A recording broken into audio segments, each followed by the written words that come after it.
Bé, vaig traient els tàpers que avui toca cuinar per a tota la setmana. Sempre ens falta temps, però ja els dic jo que amb el mètode de batch cooking, o el que és el mateix traduït, de cuina per lots, no hi ha excusa. Ens hem apuntat a un taller per aprendre a cuinar estalviant temps i energia.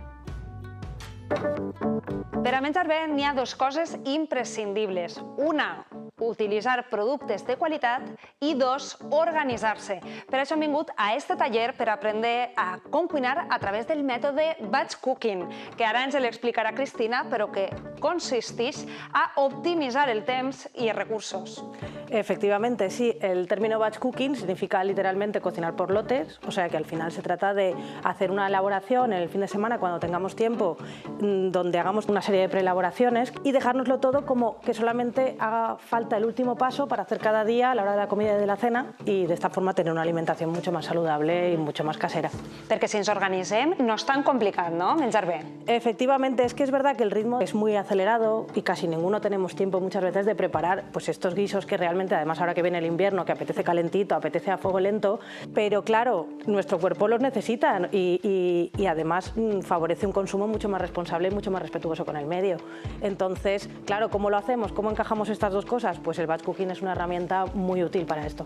Fantàstic, doncs ens quedem per a veure el taller i saber com funciona. Estáis invitados.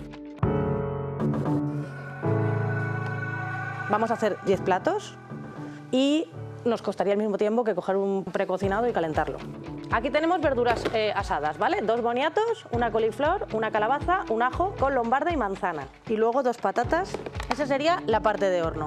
Luego hemos hecho un caldo de verduras. En él hemos cocido los garbanzos y la verdurita, ¿vale? Aquí tengo zanahorias y puerro y algo de apio. Y aquí tengo nabo, chiribía y ñapicol. El trigo sarraceno y el arroz. El sofrito de tomate y cebolla. Esto va a ser la base para un montón de guisotes y esto es súper versátil. Y luego al vapor tenemos el brócoli, la lenteja roja remojo, tofu marinado y caldito.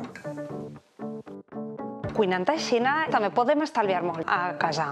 Sí, així és. En l'Oficina d'Energia de l'Ajuntament de València fem tot tipus d'activitats relacionades amb l'energia, però aquesta volta hem volgut incidir sobretot en la cuina perquè una cuina eficient, com és el batch cooking, pot estalviar fins al 65%.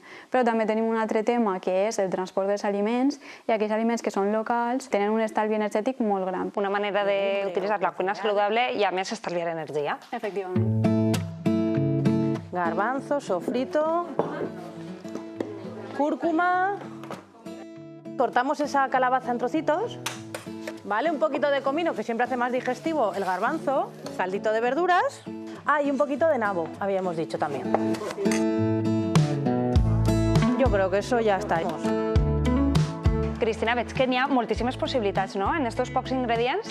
Sí, la verdad es que eso es un poco la ventaja del batch cooking, que al final, combinando unos pocos ingredientes elaborados, tenemos elaboraciones completamente distintas, como puede ser un potaje, una crema, una sopa, tenemos un plato combinado con tofu, un montón de opciones.